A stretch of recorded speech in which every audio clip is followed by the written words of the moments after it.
horrible. I know, man. I know. Straight out, we try, okay? We try, okay? I know. Look at them, they're crying.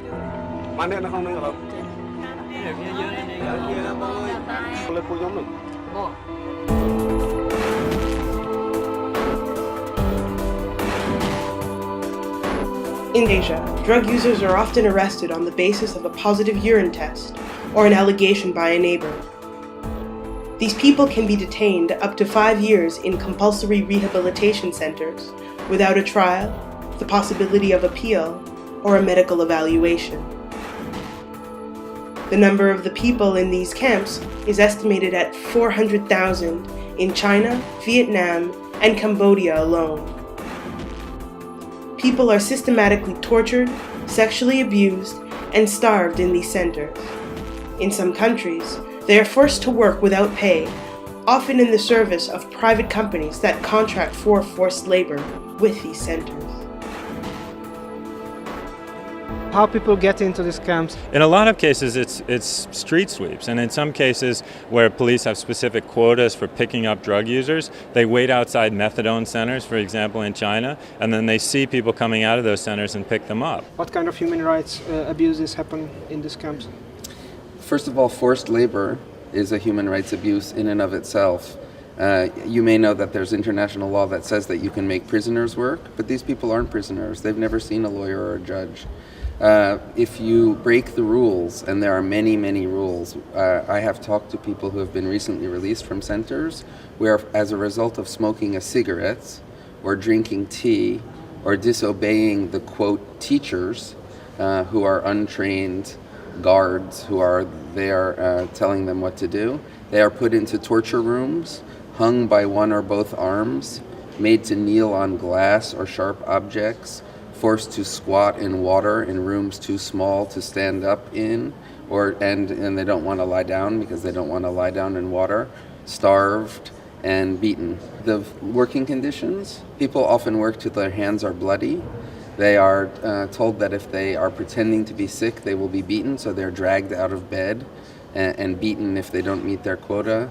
They are deprived of bathing privileges, deprived of food, told that if they can't make their quota, that's fine, they can just work all night. If you talk to people who use drugs in India who have been through these centers, you will get a lot of horror stories of people being chained for 6-7 months, or people being beaten up, tortured. Sometimes, being in jail would be better because then at least you would have access to the legal system. Whereas if you're in a compulsory treatment center, you have no access to the legal system. In China, we interviewed a former guard in one of the drug detention centers, and what we found, we asked him why the center was testing routinely everyone for HIV and not giving them their results. And the guard frankly said, well, we test people to find out which of the women are HIV positive to know who we need to use a condom with. And then, we have sex with them, and then we give them heroin to comfort them afterwards. And we asked this guard also about physical abuse, about beatings of the drug users in these centers. And he said, well, yeah, that happens. And we asked him how often it happens. And he said, oh, well, about 10%. And we said, well, how do you calculate 10%? And he said, well, anything higher than 10% would be a human rights problem. Sometimes people go into the camps voluntarily because their families are desperate. But even those people who enter voluntarily can't leave voluntarily. And if they try to leave before the expiration of their contract, sometimes the big brothers and big sisters, who are the other more senior detainees, or the guards beat them, break their legs, etc. There are detention camps where hundreds of people are kept in the name of drug control. Can you clarify the European Commission's position on that? We do not believe in coerced treatment of people with drug addiction. We have always placed human rights and fundamental rights at the top of our agenda on drugs. I believe that boot camps like this are an abomination. They don't work. The relapse rate is incredibly high, and there is no scientific basis for them whatsoever.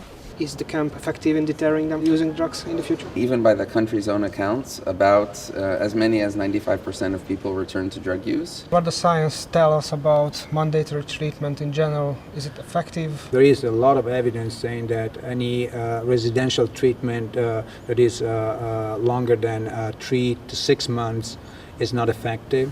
Keeping someone in an artificial environment for years doesn't increase the capacity for someone to re-engage with the society. Is there any correlation between being detained in a camp and the risk of transmission of HIV?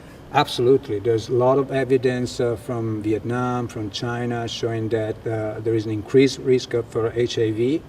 Because of course people still use drugs in the camps. People tend to share needles more frequently in a camp than in the community. Can you explain us how the UN institutions, or especially UNICEF, was involved in the maintenance of this camp? When we first came out with our report on Cambodia, we documented abuses against children in these centers, and UNICEF, which was funding one of the centers, was very defensive, suggested that we had our facts wrong, that we had the sites wrong, and after a long period of advocacy, they've really acknowledged that these centers were abusive. It's not just UNICEF, it's also the U.S. government is funding activities in these centers. The Global Fund has in the past funded activities in these centers. You can't have voluntary HIV testing in a forced labor camp.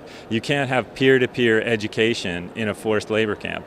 These centers need to be closed down, and voluntary community-based drug dependency effective programs need to be put in place. Input and output do not approve of compulsory treatment centers. We do not want them.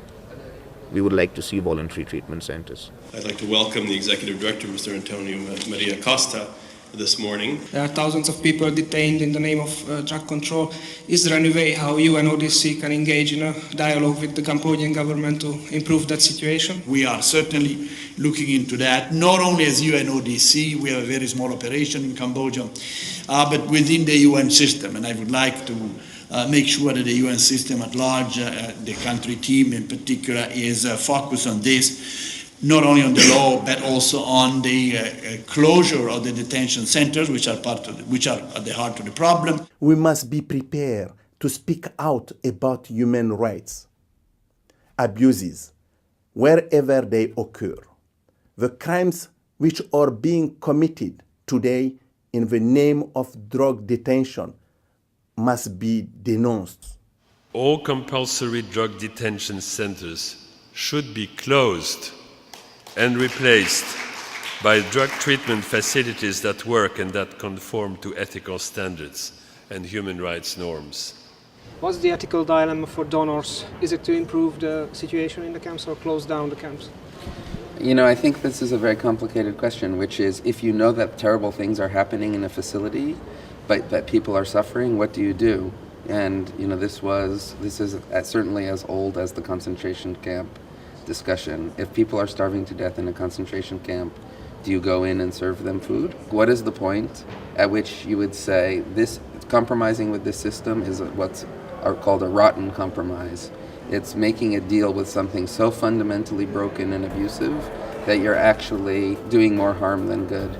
And if you can't be willing to contemplate pulling out, then in fact you shouldn't be engaged in these places in the first place. Because we're not talking about prisons, which are necessary.